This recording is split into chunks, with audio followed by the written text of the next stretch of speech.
Kia ora. Finally, it's happened. This has probably taken 18 months. Nigel Beach, we've found the time. You're a busy man. You're in demand. Now, you're a productive man. I hate that word busy. You're a productive man. You're in demand. Mate, there's no point talking about the Thanks, weekend because I don't even know what frickin' day it is. I think it's Friday. This will be coming out on Monday. I was talking to a physio yesterday, Chris Desmond. What have you been up to? You've been doing telemedicine or ACC keeps coming in? What are you up to? Yeah, hey man, thanks for having me on. And I know it's taken a little while. And yeah, you're right. There's certainly a few plates to spin in here, man. So thanks for your patience. And yeah, but yours was one that on the list I wanted to get to because you're a good guy and I enjoy your work, man. So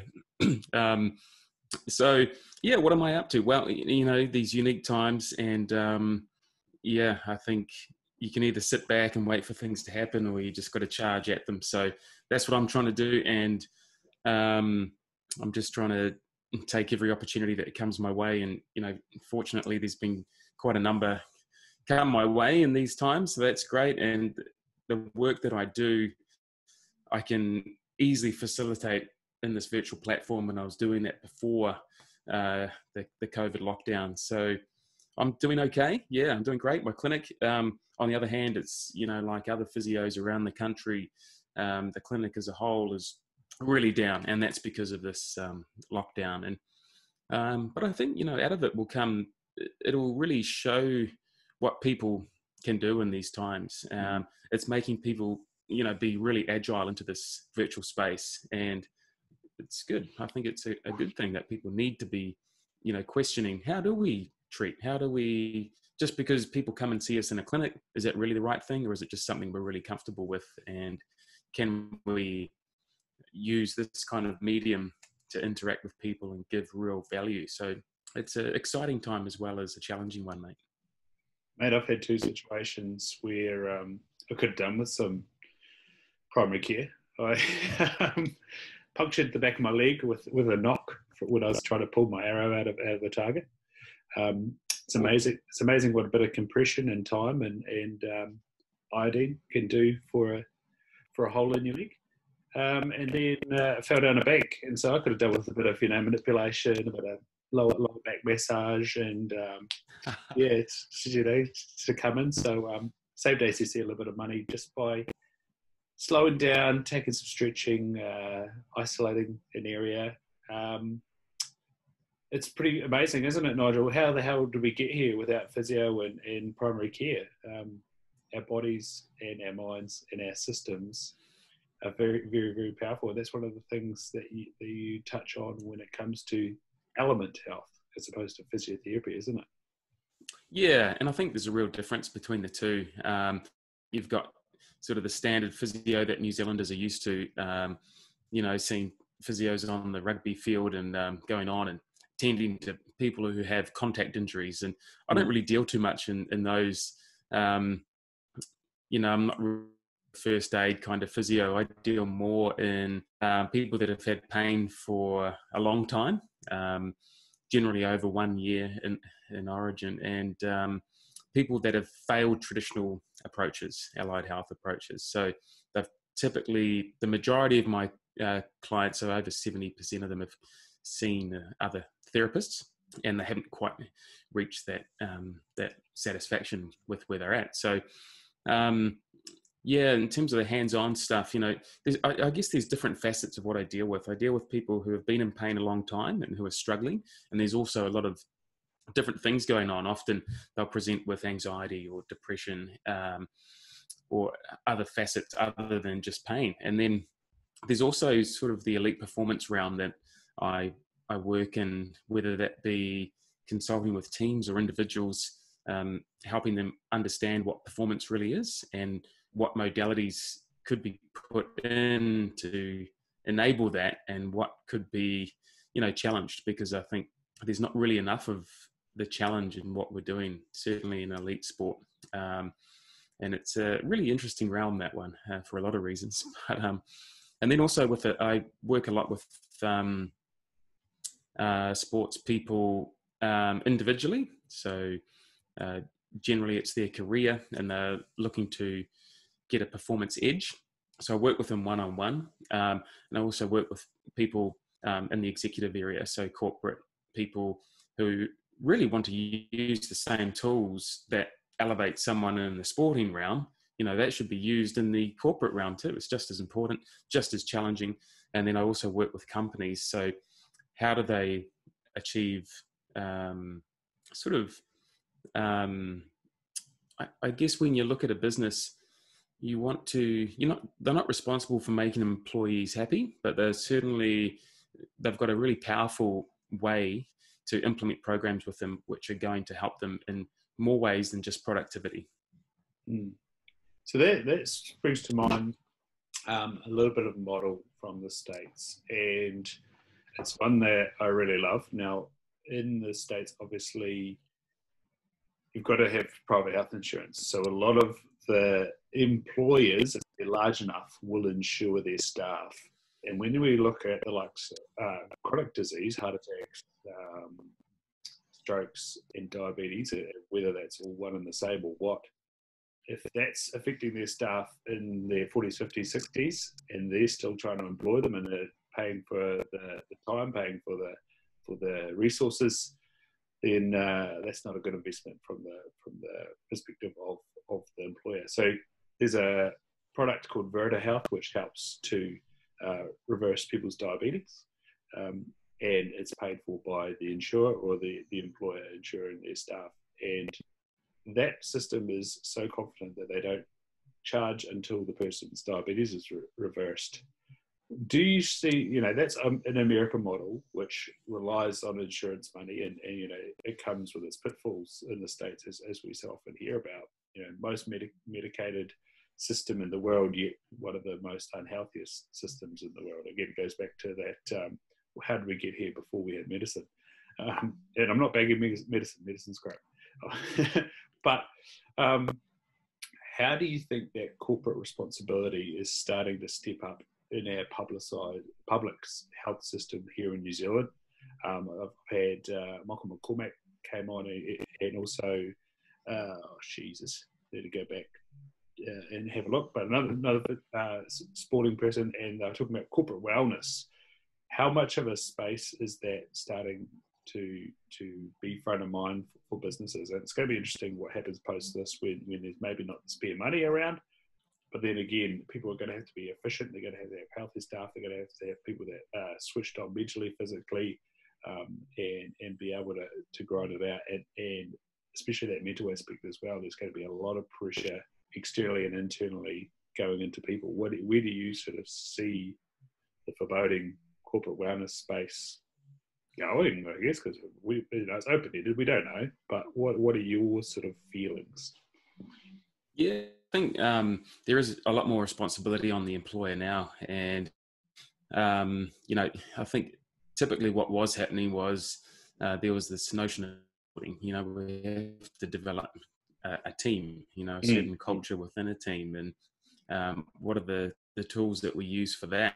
But I think it's got to go deeper. It's got to go into the individual. How do we tap into the physiology to enable them to experience in a way is back to the, like when you think of the physiology within, we're so corrupted now with our environment that we're living in. I think we need to look at, okay, how do we get that control back? And then we can build a culture off that. Because if everyone's turning up to work depressed or anxious or feeling down or whatever you like to call it, non-optimal performance really, then it's very difficult to build a culture just with simple activities. I think that needs to go into what is at the core and the heart of the problem. So that's where my work goes. I just deal with the facts and the physiology, and I educate around that, because with Element Health, I've got the 4 E's. And I think if you don't have those, important, I think, to what's the why, what's the truth around what you're doing. And with Element Health, we've got the first E is educate. People need to be educated. They can't just have people come in and tout modalities. Like, for example, let's say let's say there's free yoga on a Friday. Why? What's the why behind that? And also, what is the truth? What does it actually do? So I think people are trying to cram in modalities without actually looking at that education component. And people want to learn, and there's so much information out there. The quality of information, it just gets lost because there's too much. People are trying to do for people what they think they want. And that's like, give them all these modalities. And I'm seeing it now with people delivering all these classes and whatever and doing more. But what we need first is the education around the why. Otherwise, what's the point? And then that's the second E for Element Health is empowerment. So we need to feel empowered with what we're doing and that we've got control over that and that we can be in charge of our state. The third one is equip. That is when we give the tools. I think tools are given way too early, before the education, before the empowerment. And then the last one, how do we take people up and beyond what they thought they were capable of?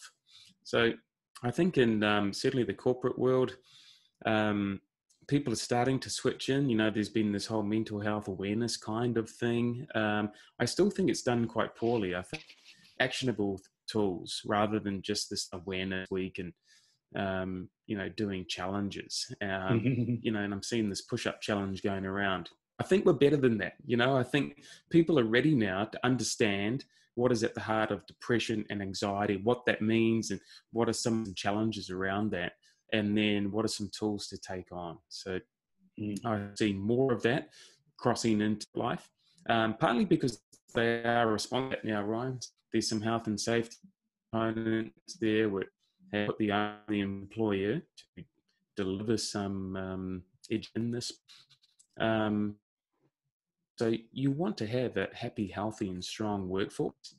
Employers generally, they want to create that kind of environment, and certainly from what I'm pretty keen to get some advice on that. That last E was elevate, was it? The last E is elevate. That's when people have got to, they start from somewhere and they've got to elevate. And that elevation can occur if someone is, all the way where already, if they've got what's going on in place. I think, it's about the understanding, I think, and we're always growing. We're always, and more than anyone about that. And yes, there's always room to improve. Awesome. That other wellness person was Jamie Scott, and his brand Being Human. So that fits in really well. Yes, you said happy, healthy, and what was the third place there? Strong. Yes, strong. Happy and strong. The rest is bullshit, eh? Pretty sound. That's it, man. That's it. So, what else do you need? If you've got those, you're on your way. Yeah. So simple, man. We've heard that before in the podcast from Mark Lewis, who got that from your dear friend, and your wee boy even has that as a second name, Wim. Mate. Yeah. I want to know this. How did it enter your life? Because you're now the sixth or seventh person from that Wim Hof retreat in the south coast of Australia. How did you get there?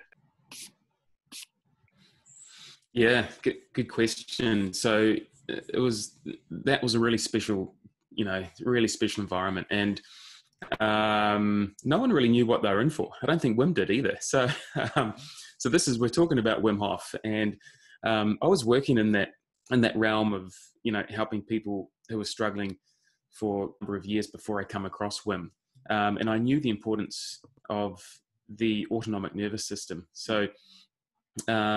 The thing that got me into Wim were a couple of things. One was the Cox study that came out in 2014 around looking at the E. coli experiment, where they injected an endotoxin E. coli into healthy subjects, and the control group all got sick, and the technique group, the group that had the Wim Hof method, for only 10 days, they all resisted this endotoxin. So for me, that was a real key moment, because up until now, we thought that auto system was beyond our control. We couldn't influence it. But this study proved that there was an ability to do that. So that really piqued my interest.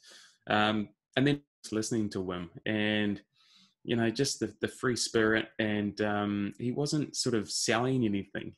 He was actually trying to make people see that they had the tools available to them right there and then. And all he was doing was essentially selling belief in people, selling them to believe in themselves. And I thought as the way he and the message around it, and there was a key moment there when he was asked, where do you want to be in 5 years? And, numerous people, how would you answer that, Ryan? And it's when people think about success and how do they measure that? Well, what Wim said was he wants to end depression. So I thought, wow, this guy's on a selfless path, and has been that. And he's a really good friend. I speak to him frequently, full of energy. He's achieved amazing things with people. I think he is actually really underrated. He is really the key reason why breathwork has become sort of acceptable in the West world now. And I really want to pay homage to him, because I think a lot of people don't. And I think a lot of people create their own ways. Really, I think we've got to pay respect to the people who broke down barriers over 30 years at great cost to him. And I really tip my hat to him, because other things that people are doing now has been a special time. And yeah. And you were saying about paying homage to Wim and the awesome work he's done and promoting and bringing about the awareness of breath work and, getting high in your own supply, as he puts it. Yeah. Because I think he's and you don't have to be like Wim. You don't have to do the Wim Hof method, but I think certainly he's helped others to navigate this field way easier than what it would have been. I think he's really brought the science into it, which is really difficult. If you think about how many scientific studies are done around a holistic method like his, it's very hard to get those done, So he's really paved the way. So I think he's great. Certainly the modalities that I use are really varied. I do use some Wim Hof method, but I use, multiple kinds of breathing techniques for different situations, multiple kinds of, adjusting into that autonomic nervous system, other than Wim's. But I do think that he's the pioneer, certainly, that's brought this to this age at the moment. And there's a massive facet of what I do with people that's based around reconditioning movement patterns, or optimizing how they move through space, and what is strength and conditioning. So there's that massive facet as well. But I think it is important to tip the hat to the big man. Well, I think the other facet of that Cox study is they injected it into Wim without him doing the method, and he had the symptoms. That just shows that it's an active process, eh? Yeah, absolutely. And, even with the Michigan study, which was done which came out last year, looking at, putting people into a cold suit and then a warm suit, adjusting the temperature between cold and warm, and looking at the variability in skin temperature. So the control group, they all had that variability where it went down where it was cool, and then it went up when it was warm. Well, same thing happened with Wim when they said, hey, Wim, just put on this suit and jump in this fMRI scanner, and we want to see what happens. And the same thing happened to Wim. He followed the exact same trajectory as the control group. And then the next day he came back and they said, right, Wim, do your stuff. And that's when he showed that he actually elevated his internal temperature and skin temperature. And then it reached this stage which was far above just the normal control. So, that the ability to tap into and influence that autonomic nervous system at will, it's really, that is quite something. And that's really what has changed science, and is giving people with conditions where that is at the heart of it, which is, I tell you, man, it's the majority of conditions, then it's giving them a real hope that they can actually influence into their own state. Yeah, it does. It does nothing for my confirmation bias, that's for sure. As someone that did neurology in my undergrad, and then optometry is all about the autonomic nervous system, especially when we go into it's called behavioural optometry, but it's like functional optometry. That's all about autonomic nervous system, whether it's an overactive sympathetic or an exhausted parasympathetic nervous system.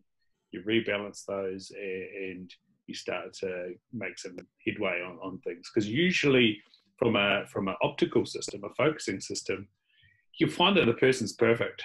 They've got perfect script. They're well balanced, well aligned with the shape and length of their eye, and you measure their eye and it's 0 or plus 0.25, plus 0.5.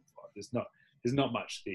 It's within range, but the moment they try to bring something close, or alternatively with the sympathetic nervous system overactivation, they try to change from one to the other, the whole system breaks down and all weird and wacky things happen. So yeah, and then I was at this Syntonics colour therapy conference the other week, and again it was just all going back to which part of the autonomic nervous system we're going to stimulate with lights, and that's where you and I get on this real carried away conversation, because the autonomic nervous system is endless, especially that vagus nerve, which just goes everywhere.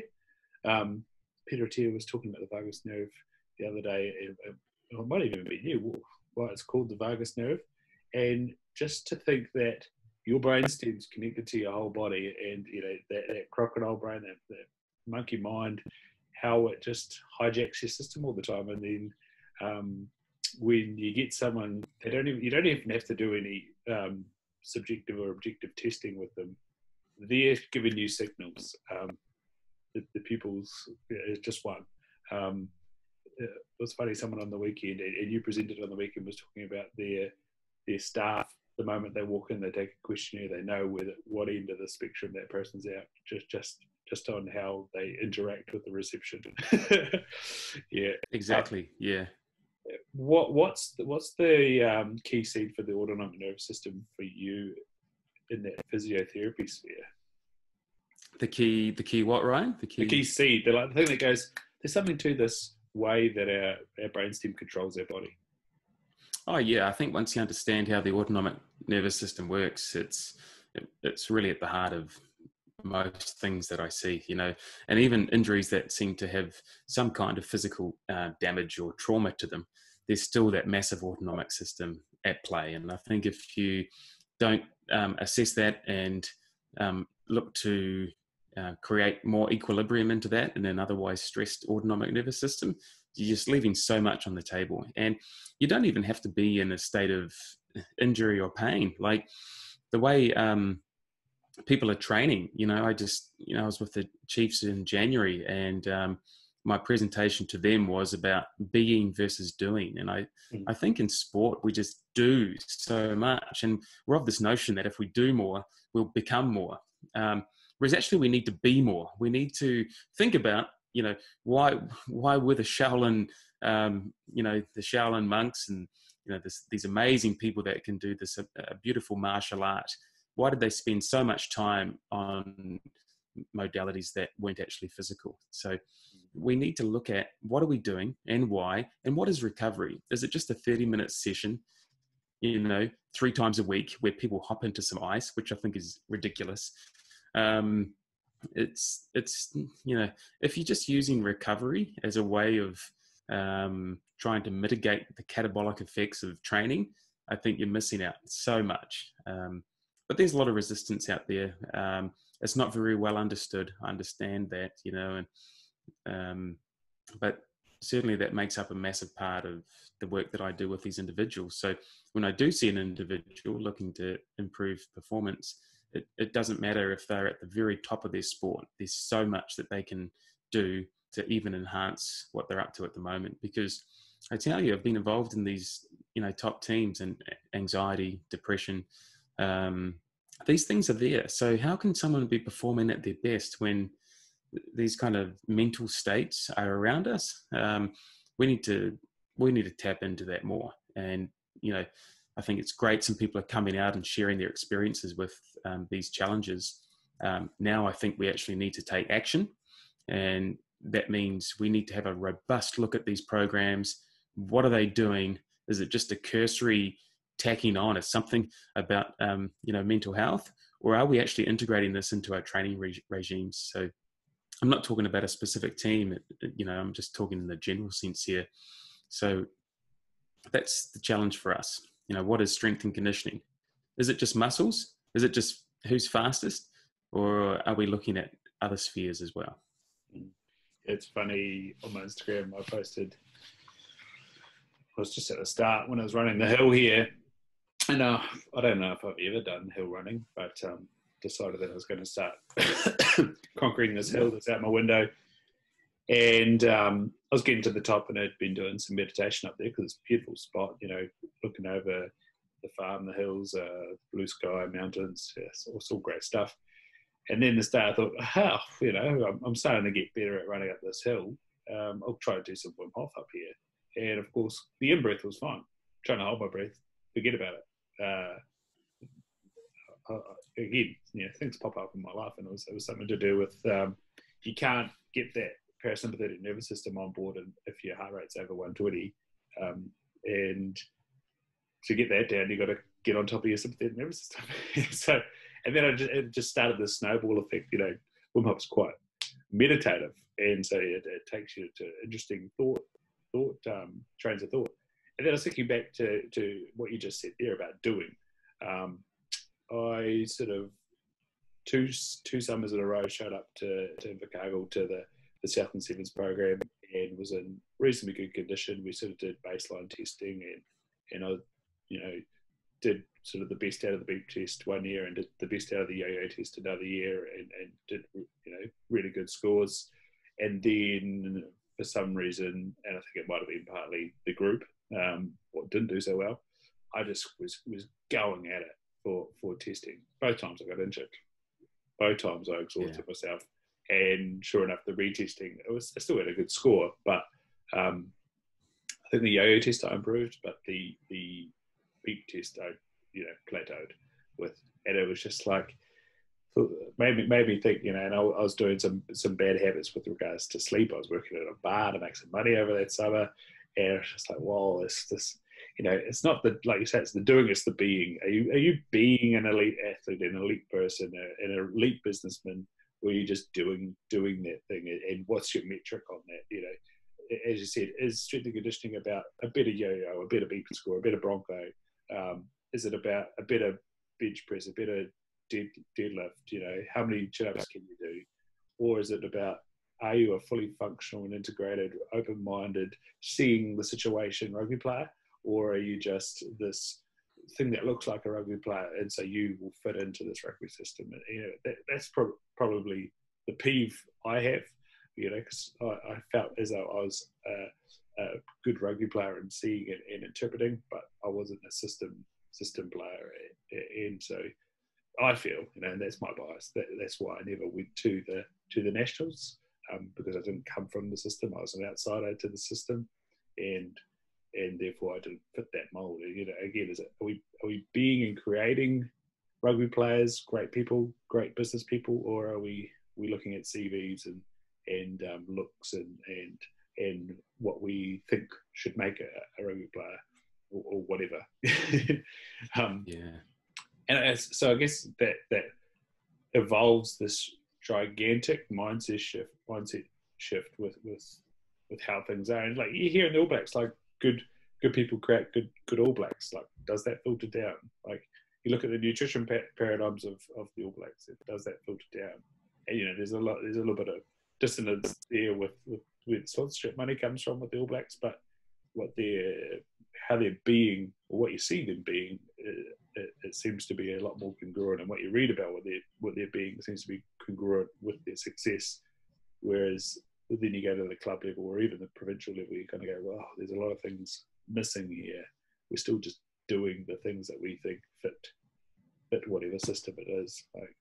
And that's where I guess you and I, where we were pushing the boundaries in terms of our profession, there's a lot of risk in that, and a lot of looking over your shoulder, I sort of feel.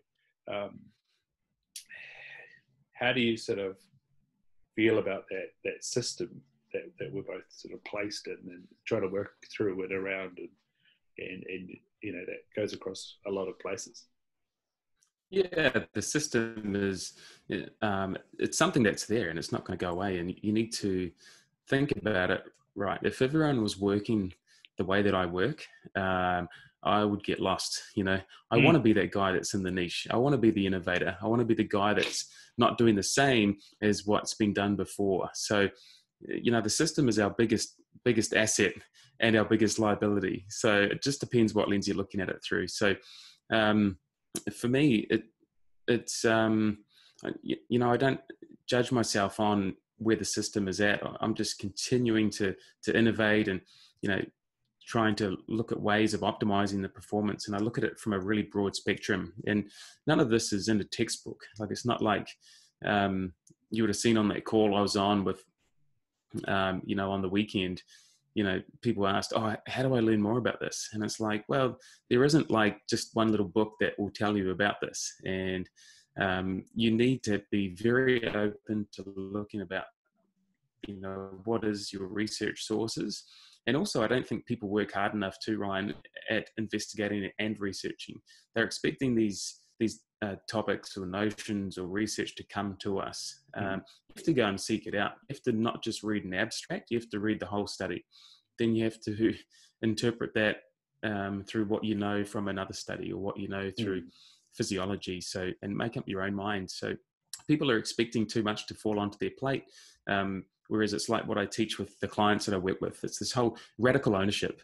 Radical ownership is the pathway to success. And if you're expecting anything from someone, or if you want someone to do it for you, it's just not going to happen. And that happens at every turn in life, not just with taking control of your own health. So the other thing I think you were talking about, you mentioned stuff filtering down. I think it's got to be more about filtering up. We have to really look about, we've got a captive audience in our school system. We have to see, what are we doing there? Because that's where we can elicit change. That's when you can go into people who have not been corrupted already by, being told that they're amazing, through talent, for example, and resting on their laurels. You can use a group of children that are learning, willing to learn, they're developing. The brain is going through wonderful changes as well. I think that's where we've got to focus more, sort of, than trying to change someone who could already be stuck in their ways, whether that be at administration level or through, players, through whatever sport that is.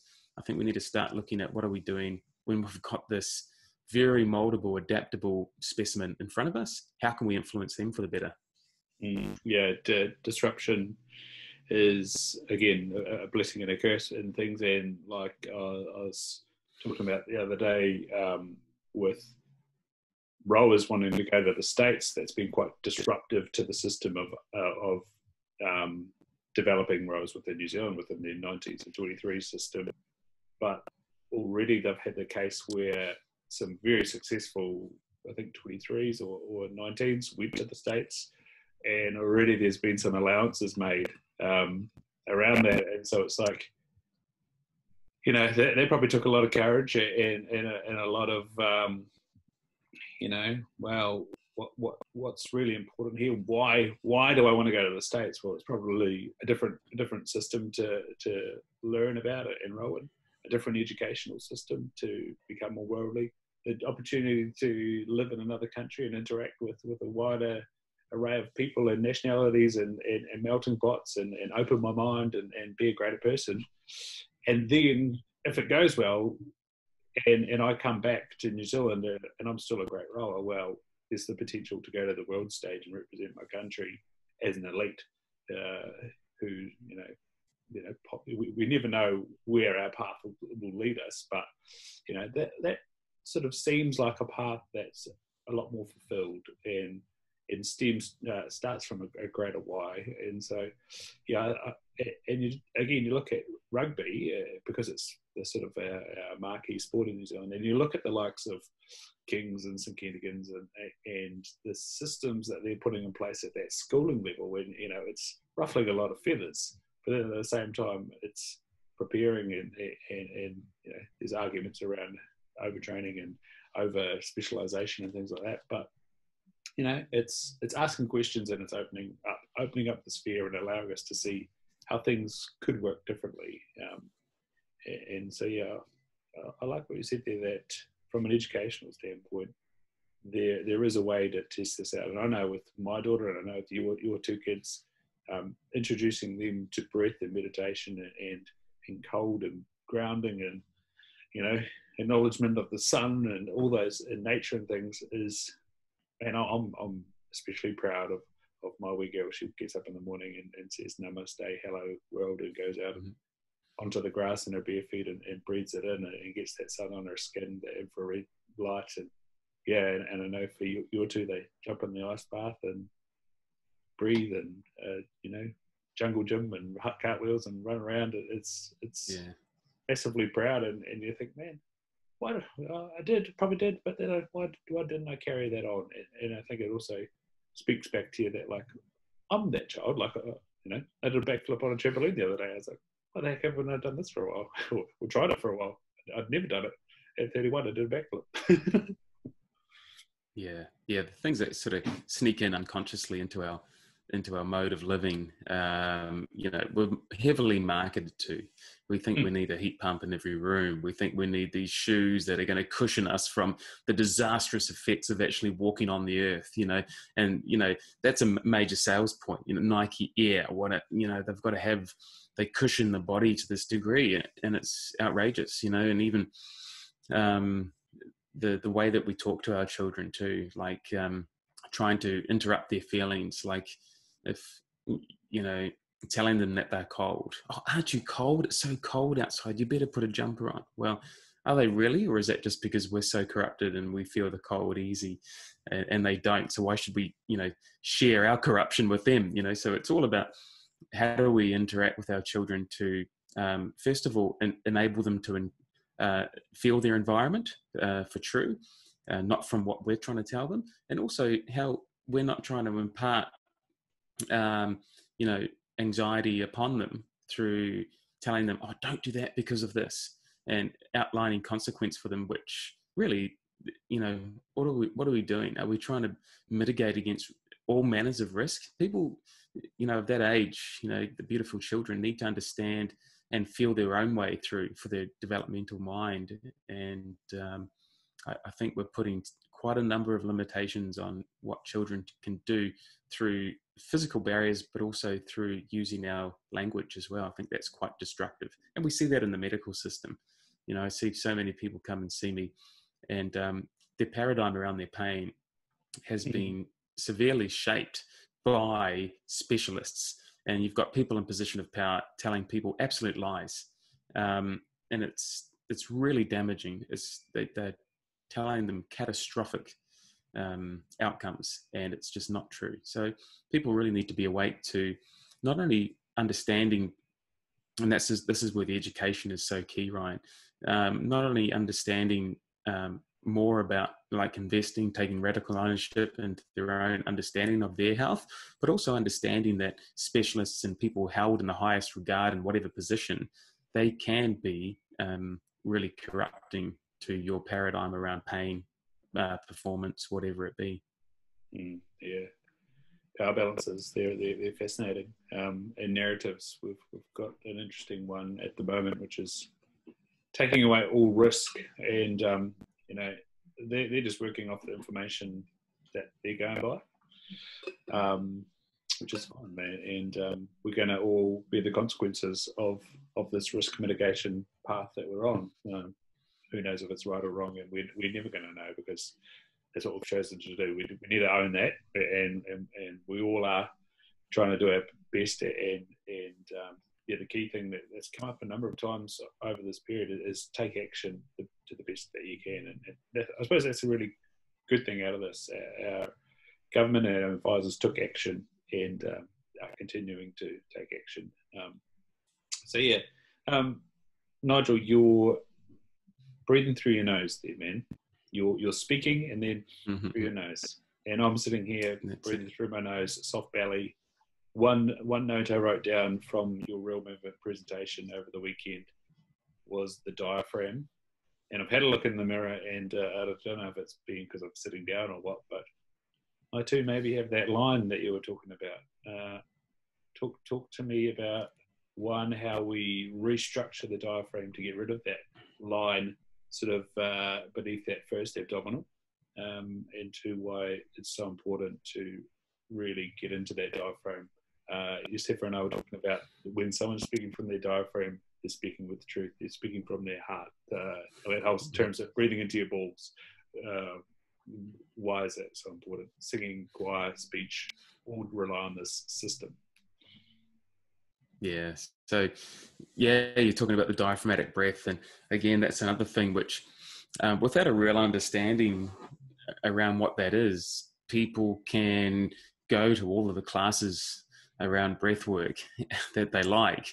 But if they're not living that, if they don't have the education that if they're sucking their tummy in, the diaphragm cannot work. And if we're in this social construct of having to look a certain way, have this ridiculously flat or inward belly and have a constant six-pack of abs, then people will be corrupting themselves far beyond going to breathing classes twice a week or 3 times a week. And you even see that with yoga. And, that's just another case of whatever the modality, if there's not real education around the why and the truth behind it, then you won't live a happy, healthy life, even if you go to yoga or HIIT class or whatever 4 or 5 times a week. It's that whole coming back to being and doing. So if you think about the diaphragm, for example, not only do we have to sort of activate that diaphragm, but we have to deactivate the stuff that is corrupting it. And that was what I was talking about, this inward sucking in of the tummy, which can not only cause back pain and other issues around pelvic organ prolapse or bladder leakage, but it can also just restrict the diaphragm from working. And if that is restricted, then you can't be using the biggest antioxidant for your body, which is the diaphragm, and you can't be in that parasympathetic state because, well, that's stimulated by the diaphragm, and then you can't be optimizing your breathing. So that's, you mentioned about the nasal breathing. That's why we should be nasal breathers. But when we're in that stress state, the mouth breathing develops, and then people will take a recovery breath through their mouth instead of their nose. And the nose has got all of these beautiful different functions, like it warms the air, humidifies the air. It, the abundance of nitric oxide in the nasal cavity and parasinuses compared to our mouth is just another key performance, thing for the taking. So there's numerous reasons, but I think that, these things also need to be individually assessed. Why? Because no one person's different. So I think that's, so for your case, why are you holding on to that? That's when we would need to go into a bit more of a discussion and that education, and then something would be revealed to you, and then that would dictate the path that we take, rather than just chucking in this modality for everyone. Like, for example, saying, right, to get rid of that line, let's have you on all fours and we're going to soften the belly and we're going to feel this, and then we're going to move back into a child's pose. Can you feel that softness? Well, what if child's pose is actually, it's quite a traumatic position for them. Maybe when they were a child, they went through some kind of trauma and that was their position where that occurred. So, it definitely needs to be a whole body, whole person thing. And, approaching things in sort of or trying to hit many is great, but we need to understand that if we want the path to true elevation, it's coming into the individual frame. Mate, we had Sasha from Prison Yoga Chicago on, and that's exactly what she was speaking about. They take a very trauma-centric approach to yoga. So a happy baby is not, and a child's pose, is not a good position to be in if you're in a prison. Wow, yes, okay. Yeah, even a downward dog is quite a vulnerable place to be if you're in a prison. Now, they set up their class to not be linear. They all are in a circle too, so they can all see each other's faces. That was wow. really awesome. Understanding that episode from Sasha towards the end of last year. It's and the follow-on effects of introducing a trauma-centric version of yoga to prison. So that's the people that have been arrested and are waiting on trial in the American system. Sometimes they can be there for 2 years. Yeah, that was fascinating. It's really funny how you're saying about the sinuses and the diaphragm. And we're really lucky that we've come from this anatomical structure. I don't know about you, but I've seen a cadaver. I've seen what the diaphragm looks like. And then as hunters, like I got a rabbit yesterday, and sure enough, there's this big balloon and these two separate structures between the guts and the essential organs. And then you're talking about the sinuses. When you mount a European mount, you have the skull and you can see through the nose and all these little layers of the sinuses. And if you leave out a skull for a long time, like there's a goat skull that's around it, and you see all these little fibrous holes that are around. And so having this anatomical understanding and looking deeper into what you're doing and being present in what you're doing, there's a little advantage there for people that expose themselves to the anatomy. And even in an animal, Peter Attia's highlighted this with the axis deer heart before. He did a dissection of an axis deer heart, and he was like, this is very similar to the human deer heart. And he's worked in emergency cardiology. So yeah, it's really fascinating to see the balloon and its capabilities. Yeah, absolutely. And that's what's been taken away through this kind of dumbing down of anatomy. We see the muscle chart when we go into most physio clinics. I don't have any of that stuff. We see the bone chart, and so that just sets up for a paradigm around a structural response, which I just don't think fits with certainly the majority of clients I see. So what's really at the heart of it? Why don't we have something showing what the parasinuses are? Why are we just looking at the muscles? And they're in such a simplistic form. Read for the muscle, and here's the tendon. This is its particular attachment. We don't see the whole complexity of what anatomy really is. And as you say, if you look at a cadaver and then you look at one of those muscle charts, whoa, we got quite a difference here. Why is that? And it's to make it simplistic, and simple isn't what we are. Yeah, and I just think about it. Uni, like I took cellular anatomy, functional anatomy, neuroanatomy, and as a whole, yeah, it's hard to say. Again, it's just this system thing. As a whole, it was great. And then moving forward into optometry, I was able to move from that base. But you didn't have to take all those three. You could have just taken cellular anatomy, and then you could be hugely obsessed with mitochondria and ribosomes and all those types of things. Endoplasmic reticulum, what a word. Or you could have taken neuroanatomy and had this fascination with Parkinson's disease, or where I was heading, leptin and fat signaling and appetite. Or you could have been in functional, and in our third year we compared the hip structure to the shoulder structure, and you could all have been about ligament, bone versus muscle interactions. And that's especially where I thought the thought came to mind was, we compared these two structures and looked at the relationship between muscle versus ligament versus bone, and the opposing ways that the hip versus the shoulder is. But never I think we might have labelled those nerves that pass through that area, maybe, but we never looked at the firing and the muscle grouping and the fascia. We missed a whole lot. Yeah. Yeah. And in medicine, we like to cleave at the joints, these things, and whether it be the physical, structural, or whether it be even,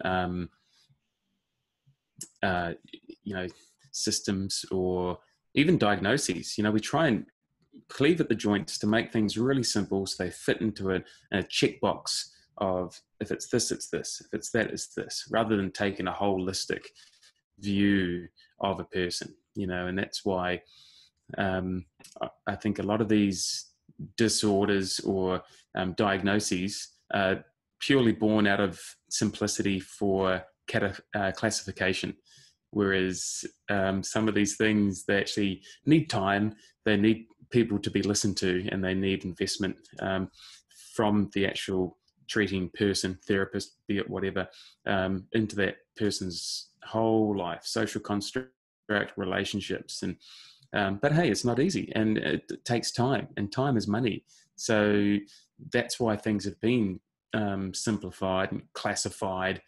So yeah, certainly typical medical model. Maybe it's great for saving your life, but if you're going through some stuff, you really need to be eyes open to what kind of care you're getting.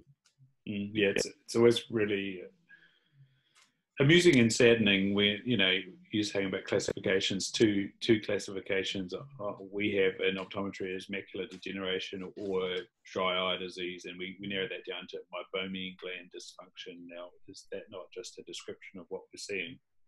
And then I love it when the person goes, "Why do I have this?" I almost feel like saying to them, "Do you have 5 hours?" Because this is an exposure condition, and there's a lot to unpack here. And they're both models of exposure to life, toxins, emotions, neuroscience, dust, infections, whatever you want to talk about, trauma. It's all now showing up in this position, and that's what's really fascinating from my perspective, looking at you. That 1 year chronic condition. It's like, right, we've got some things to unpack here.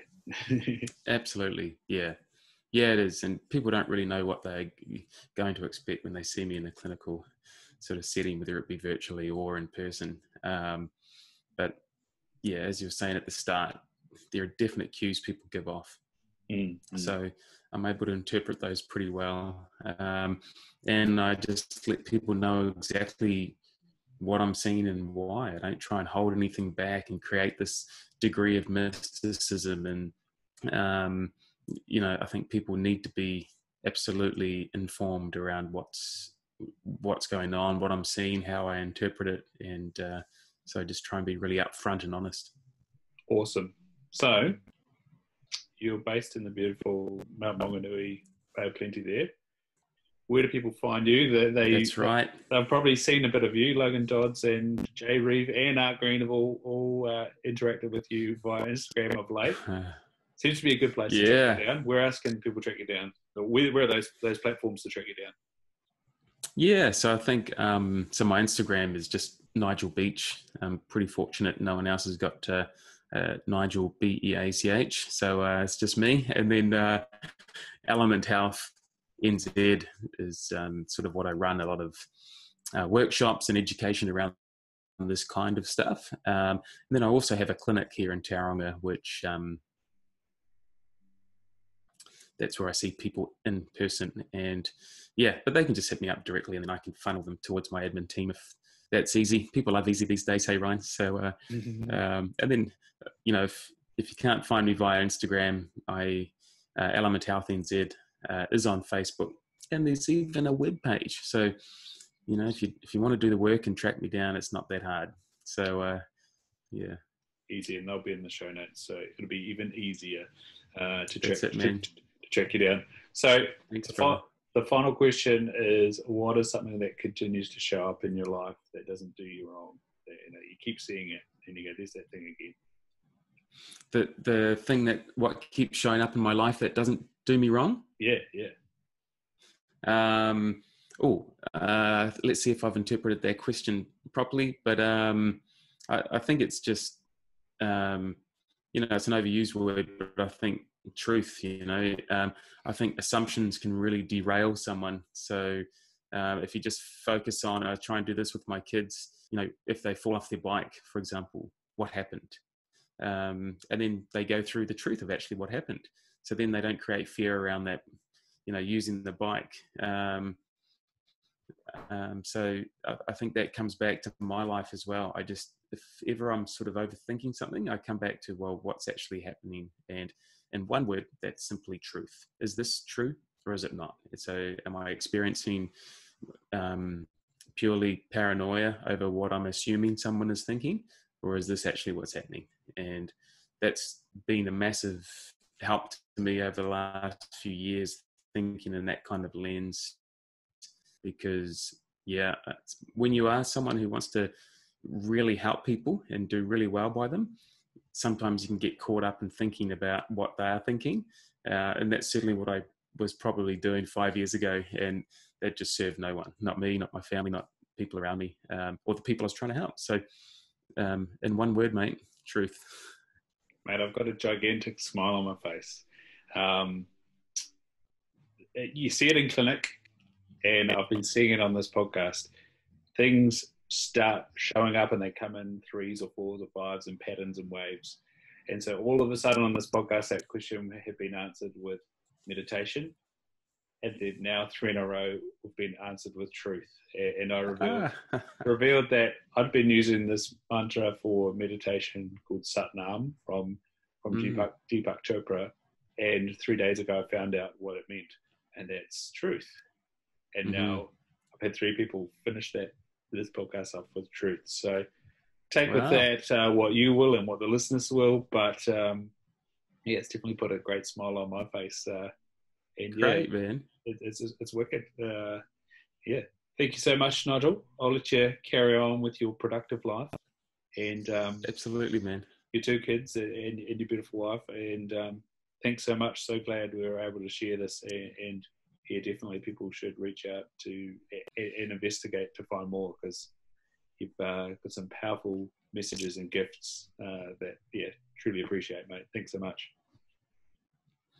Thanks, Ryan, and thanks for all your work too, man. Like often you can, the emphasis could be put on the actual person that you're interviewing, but you generate discussion, which is great. So very much appreciate you creating a platform for people to listen to, to people and different thoughts. And so appreciate your work that you're doing in the community of trying to elevate people as well, man. Thanks. Love it, mate. Cheers.